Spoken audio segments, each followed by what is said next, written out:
Happy Easter. Happy Easter. Easter is supposed to be the most joyful day in the church year. We're supposed to be rejoiced, as we heard in the psalm. This is the day that the Lord has made. Let us rejoice and be glad in it. But do you really feel that joy? Remember, you're in church, you can't lie. To be honest with you, even as a priest, it seems to me like every other Sunday. And even today, it seems to be less joyful, as we all heard the news this morning about what happened in Sri Lanka. Over 200 people killed in 3 churches and other hotels. 2 of those churches are Catholic churches. Hundreds are wounded. Why are we supposed to be joyful about? What happened earlier this week in Paris? Again, yes, it's an accident. But today, the Cathedral of Notre Dame resembles more that empty tomb on that first Easter morning. Jesus is not there. Instead, there is ruins, fallen roofs, shattered pews, statues. Even this year, if we look at the church, the institutional church, many of us Catholics feel like it's become like that empty tomb. Jesus is not there with all those candles. Why are we supposed to be joyful? Well, I think one glimmer of hope that the reading gives us, that even on that first Easter morning, the disciples, they were not joyful either. They were confused. They were surprised. They didn't understand what's going on. Now it's not just Jesus died on the cross. Now even they can't find his body. They were afraid. They were disillusioned. They didn't know what's going to happen next. Maybe they felt betrayed by Jesus. Maybe they felt shame and guilt. None of those feelings really brings joy to any person. Yet, it was Easter morning. Yes, the joy and the peace wasn't there yet. But see, a lot of times we think of Easter as the end of Lent. That's the end. And the church doesn't give us even a reading where Jesus appears to his disciples. It gives us the empty tomb to remind us that really today is not the end of Lent. Today is the first day of a new beginning for each one of us. Today is a start. That's why in all the Gospels they say on the first day of the week, the first day. That's the beginning of the week. And Easter is meant for us to be a beginning. A beginning with Christ. A beginning that we will only see if we look at it like Mary Magdalene and the beloved disciples did. Not like Peter and the other disciples yet. What's the difference between Mary Magdalene and the beloved disciple and the rest of the disciples? One thing we know about them, although they have different backgrounds, although we don't really know much about them, but one thing that's common to both of them, they love Jesus.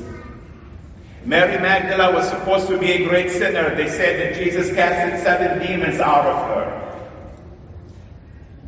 And he welcomed her to be part of his community that's walking with him. She was grateful for that love, for that acceptance, for the forgiveness that Jesus showed her that no one else ever did. She was shunned. And the other disciple, who's nameless, is only described as the one who loved Jesus and Jesus loved him.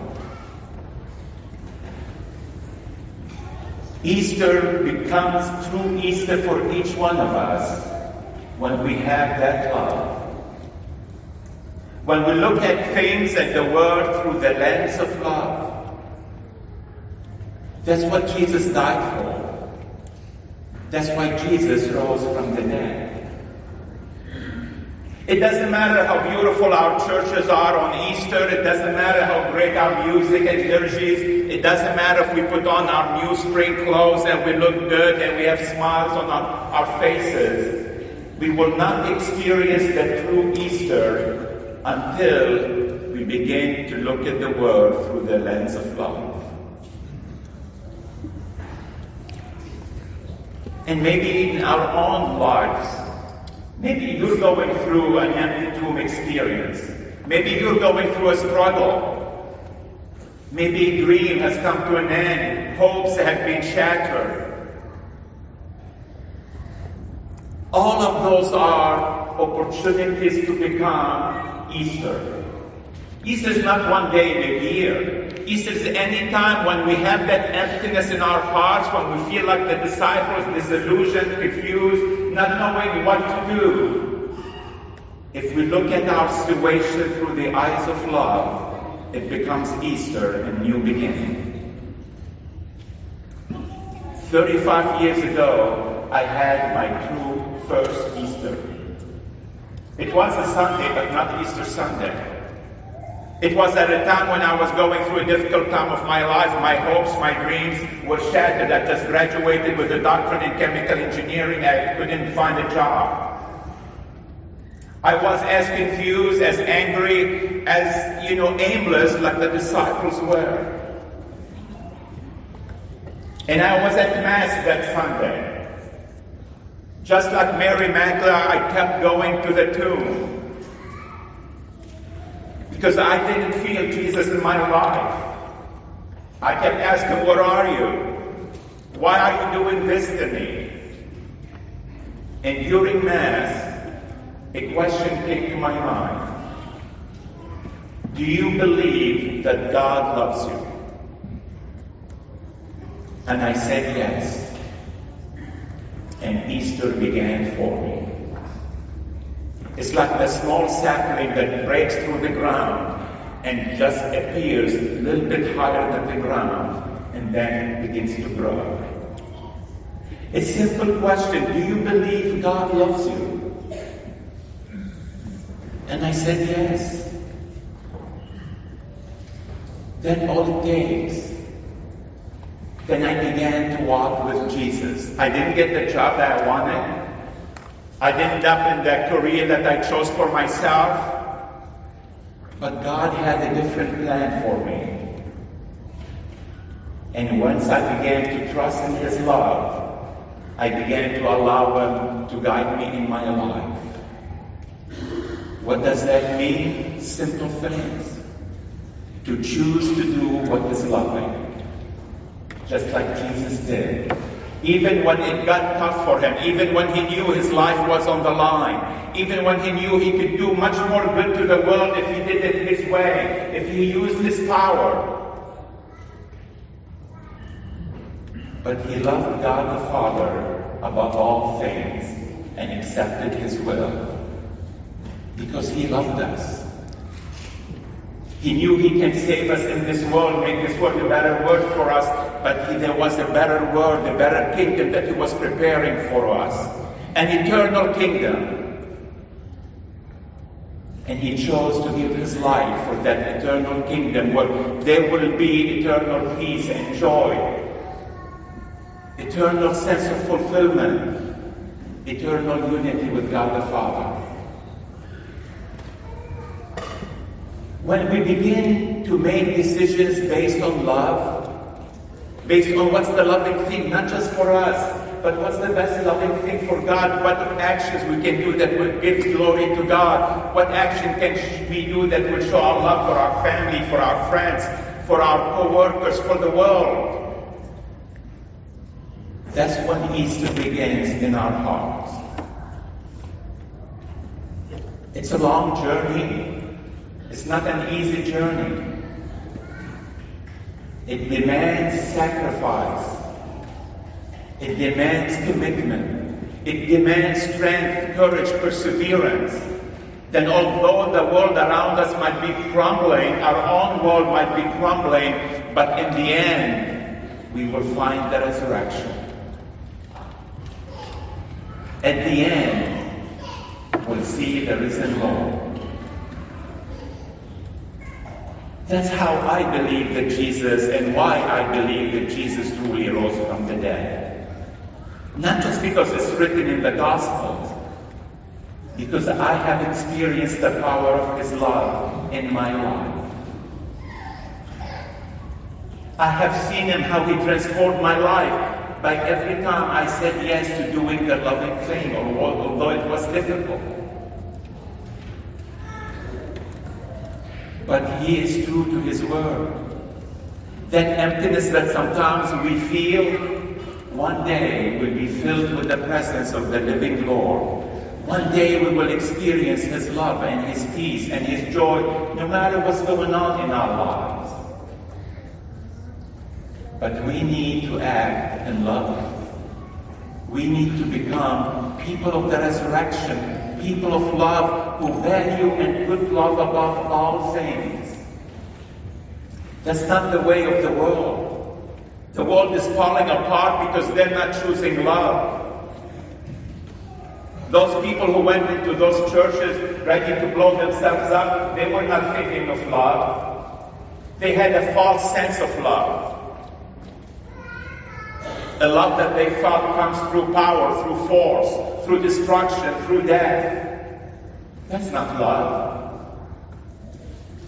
When the institutional church turned away from truly loving its flock, we see what happened. That wasn't love. We look at the world, the hunger, the homelessness, poverty, wars. Where is love in that? It's not that Jesus' message is not true. It's not, we are not living it. We, His disciples, we need to be like Mary Magdalene, who went back to John and to the beloved disciple and Peter and told them the tomb is empty. And we know that she went back and just sat there waiting for Jesus to appear to her.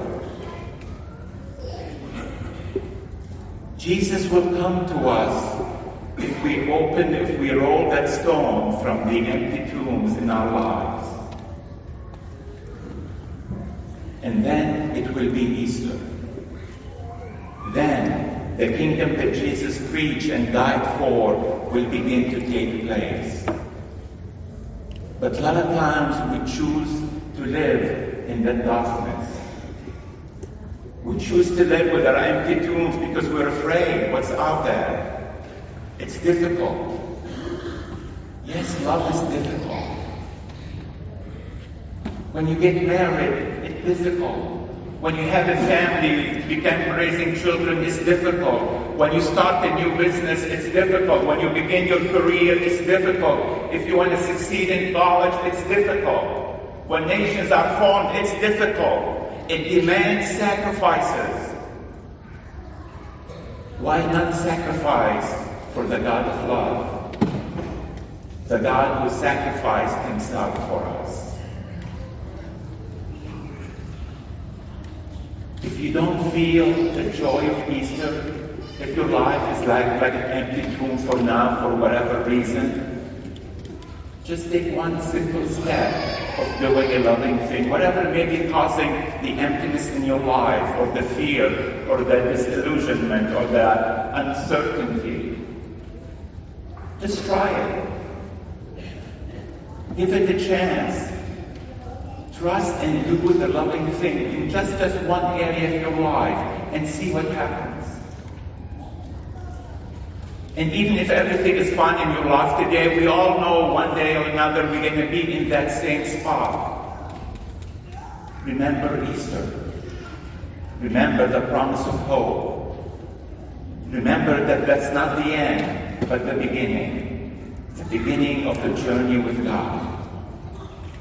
And begin to work with Jesus. Talk to Him every day. Pour out your heart to Him. Ask Him for guidance. And ask Him to show you what's the loving thing for you to do at that home. It's that simple, but it's not that easy. Easter is the beginning, and we know the journey for those disciples did not end on Easter Sunday.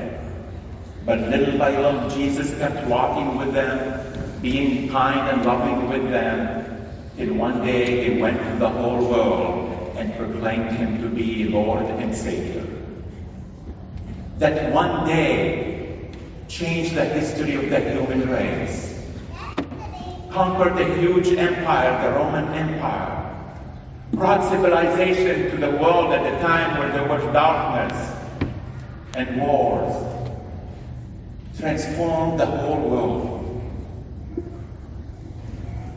That can happen still today. You and I can transform this world and make it a better place and dispel the darkness and let the light of Christ shine on the whole world.